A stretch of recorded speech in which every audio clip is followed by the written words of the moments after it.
Kenapa tunjangan dari pemerintah yang harusnya setara justru rasanya beda pas diterima dosen swasta dan dosen ASN? Padahal kan dari sumber yang sama, total yang diterima pun sama. Kayak jadinya potongan yang lebih besar dibanding rekan dosen ASN? Menarik, ini bukan soal pajak, tapi juga soal gimana negara mengklasifikasikan penghasilan. Kita bahas. Faktor penyebab dosen swasta tanggung pajak lebih berat.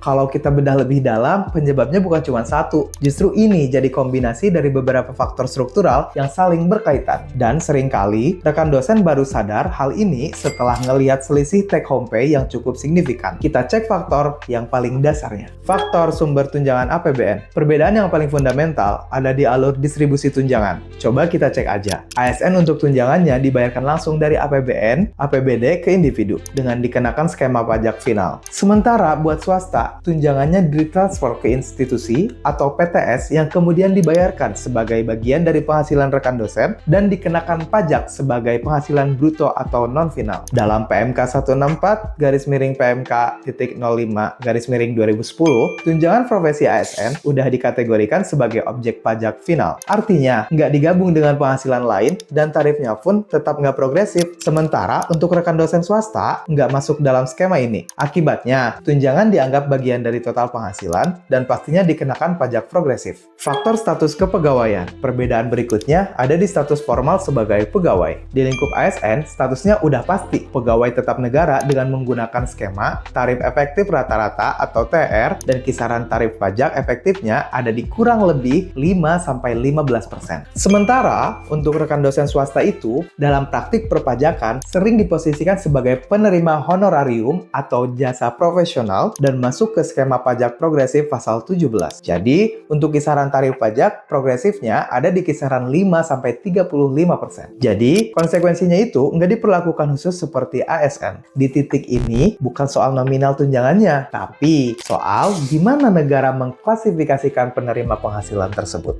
Faktor regulasi pajak nggak sepenuhnya setara. Kalau kita tarik lebih dalam lagi ke akarnya, masalahnya itu ada di desain regulasi. Karena dalam PMK 164-PMK.05-2010, cuman ASN yang bisa ngedapetin fasilitas pajak final. Sementara, untuk rekan dosen swasta, nggak masuk dalam kategori tersebut dan harus mengikuti skema umum pajak penghasilan. Artinya, kesetaraan tunjangan nggak melulu soal kesetaraan pajaknya. Ada gap kebijakan antara ASN dan non-ASN. Disinilah muncul rasa ketimpangan yang sering dirasain rekan-rekan dosen PTS. Di titik ini, kita mulai ngelihat kalau masalahnya bukan cuma ada di angka, tapi desain yang emang beda dari awal.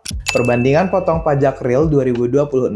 Rekan dosen, sekarang kita masuk ke bagian yang bisa dibilang kerasa karena angka real di lapangan. Misalnya aja nih, kita ambil simulasi sederhananya aja ya rekan dosen. Untuk jabatan lektor dengan tunjangan sekitar Rp 5,5 juta per bulannya. Sekali lagi, ini contoh ya rekan dosen. Buat rekan dosen ASN dengan tunjangan di angka 5,5 juta, pajaknya masuk ke skema kategori final atau take home pay-nya kurang lebih di angka 5 atau 6 juta. Dan total tahunannya bisa menyentuh angka kurang lebih di 60,7 juta. Di sini kelihatan ya, kenapa bisa lebih ringan, karena pajak nggak bertingkat dan nggak digabung dengan penghasilan lain. Sementara, untuk rekan dosen swasta, dengan tunjangan sama kayak ASN tadi di angka 5,5 juta, pajaknya masuk ke skema kategori progresif pasal 17. Take home pay-nya kurang lebih di 4,6 juta dan total tahunannya kurang lebih di 56 juta. Kelihatan banget ya rekan dosen, untuk perbedaannya mulai kerasa banget. Mulai dari selisih bulanan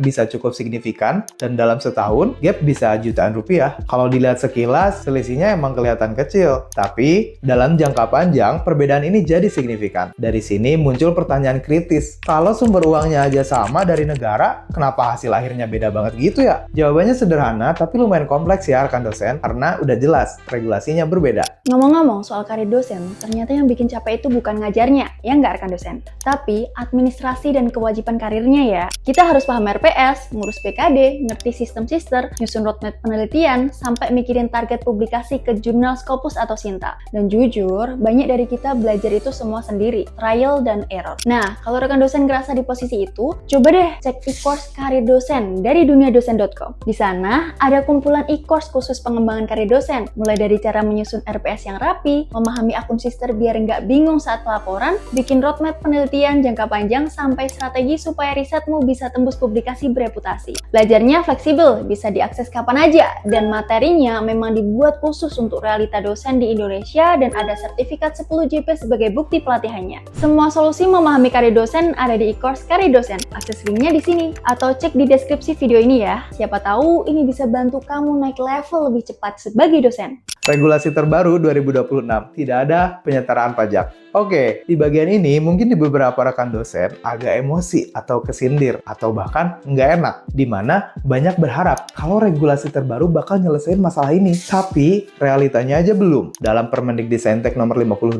tahun 2025, pemerintah emang negesin kalau ada upaya penyetaraan besaran tunjangan, tapi nggak nyentuh aspek perlakuan pajak. Gini aja, di pasal 55, rekan dosen swasta minimal nerima setara UMK plus tunjangan setara ASN. Tapi nggak ada klausul perbuatan skema pajak, artinya nominal tunjangan bisa setara, tapi take home pay-nya tetap beda. Selain itu, dalam Undang-Undang Harmonisasi Peraturan Perpajakan, pajak final tetap cuma berlaku pada kategori tertentu termasuk ASN dan nggak diperluas ke rekan dosen swasta. Dan berdasarkan update Direktorat Jenderal Pajak lewat SE-15-PJ-2025, tunjangan rekan dosen swasta masih dikenakan pajak progresif dan nggak ada perubahan signifikan di tahun 2026.